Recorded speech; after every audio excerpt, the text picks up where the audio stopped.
est-ce qu'on a une définition dans la Torah de ce qu'on appelle l'exil et la délivrance, la galoute et la Géoula?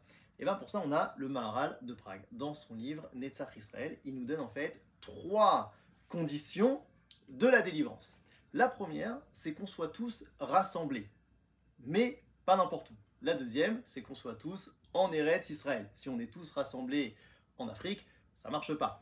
Et la troisième, très importante, c'est qu'on ait une autonomie, une souveraineté politique, que ce soit nous qui nous gérons. Donc si on est tous rassemblés en Israël, mais sous la tutelle d'un autre empire, par exemple, ça ne s'appelle pas Géoula. Avec l'État d'Israël, on a commencé à se rassembler sur notre terre et à avoir une souveraineté. Donc c'est quand même très dur de dire qu'il ne s'est rien passé pour le peuple juif entre avant la création de l'État d'Israël et après.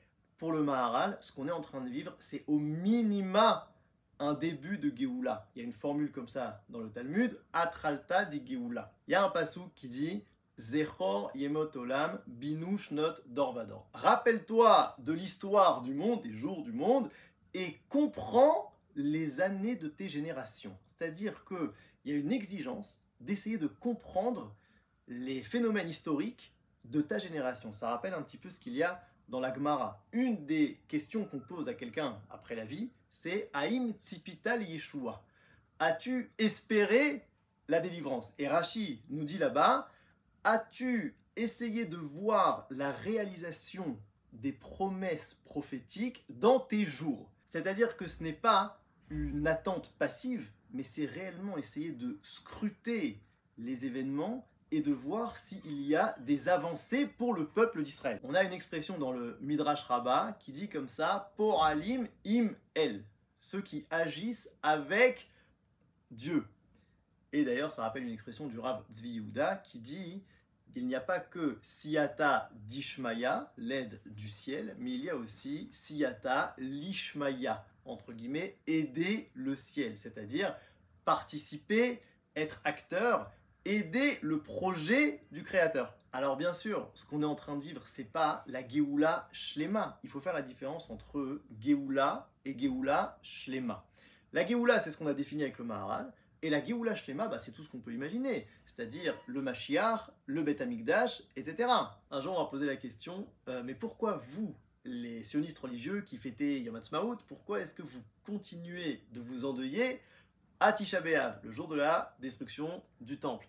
Alors, j'ai un peu rigolé, parce qu'en vérité, à Yom Ha'atzmaut, on fête ce qu'il y a, et à Tisha B'Av, justement, on s'endeuille sur tout ce qu'il n'y a pas. La situation est très loin d'être parfaite. Parfois, on entend, mais en Israël aussi, on est en exil. Et je pense qu'en fait, il faut parler d'aspects d'exil, ce qu'on appelle des bechinot. Un petit peu comme quand on dit que Shabbat, c'est Meren Olam Haba, c'est un aspect du monde futur. Ou que quelqu'un qui se met en colère, c'est Keilu Oved Avodazara. Il est comme s'il était idolâtre. Il n'est pas vraiment idolâtre, sinon il ne pourrait pas prier avec nous dans un minyan. Et Shabbat, c'est pas complètement le monde futur, c'est un aspect du monde futur. Alors encore aussi, bien sûr qu'aujourd'hui, on a des aspects, des bechinot, d'exil en Eretz Israël. Tout le peuple n'est pas encore rassemblé, on n'a pas encore le Beth Amikdash, et encore énormément de choses à faire. Ça ressemblerait à quoi? À quelqu'un, par exemple, qui rentre dans sa maison, mais sa maison, elle est complètement en travaux. Okay, les robinets ne marchent pas, les murs sont cassés, etc. Est-ce qu'on peut dire que cette personne, elle est sans abri? Je pense pas. Elle est chez lui, il a une maison, mais sa maison, elle est en travaux, il y a beaucoup de travail. Et bien, c'est exactement pareil pour l'État d'Israël. C'est un bébé qui est né, et il faut s'en occuper, il y a beaucoup de travail, mais c'est un très grand mérite. C'est une chance, c'est un mérite de pouvoir vivre dans cette génération et de participer à amener Am Israël à ce qu'il doit vraiment être.